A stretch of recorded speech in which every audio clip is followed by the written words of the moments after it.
Sampailah waktu nak tidur. Aku kat sofa, aku tak hadap ke belah depan, aku hadap dinding. Dalam tu aku dengar ada bunyi kerusi jatuh. Saya macam random lah. Lepas tu fikir macam, siapa pula main gura-gura ni kan? Aku macam tu, takkanlah adik aku. Sebab kalau nak cakap, bilik kita orang ni, bilik setiap bilik, kalau buka pintu, mesti dengar bunyi pintu tu terseret.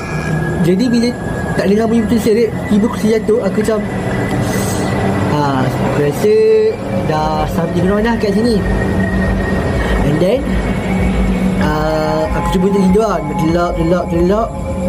Aku dengar ada bunyi guli pula. Bukan bunyi guli tu, ada bunyi tarikan perabot.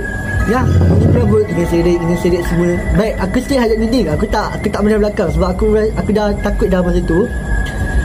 And then aku cuba untuk pusing sebab panas lah. Sebab dah lama hadap dinding, dah tekuk muka dengan bantal, aku rasa panas.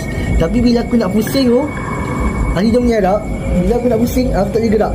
So by that, aku tahu aku dah kena tindih. Aku ingat tindih ni jadi bila kau tidur menyelentang je. End up kau tidur menyarap pun kau boleh kena tindih. Aku tentu nak pusing dah tak boleh.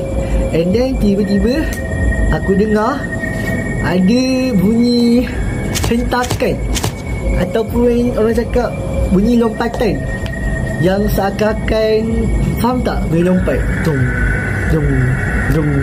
Tapi bunyi tu makin lama makin dekat dengan aku. Dari aku rasa macam sudah dah benda ni. Aku time tu cepat aku pejam mata, aku baca lah surah apa cinta, Al-Fatihah semua. And then tiba-tiba semua jadi sunyi. Badan aku dah boleh gerak. Try lah pusingkan badan kan, sebab dah panas, dah kejum semua kan. Pusingkan badan ni, aku ingat dah habis lah. Sekali aku yang tindih pula kat belah sini. Lepas tu datang balik bunyi seakan-akan lompatan tu, dong. Tapi time tu aku rasa tutup mata lah, agak-agak lah kan. Dah bunyi macam tu kau nak buka mata, saya sekali nampak ada benda tu kan, kau yang takut. Duduk mata, baca. End up aku pun tertidur. And then that part aku sedar bila aku buat cerita pasal diorang akan datang. Which is apa yang aku nak cakap, benda ni jenis yang cepat trigger. Bila kita cerita pasal diorang akan ada dengan kita. That's all from me. Bye.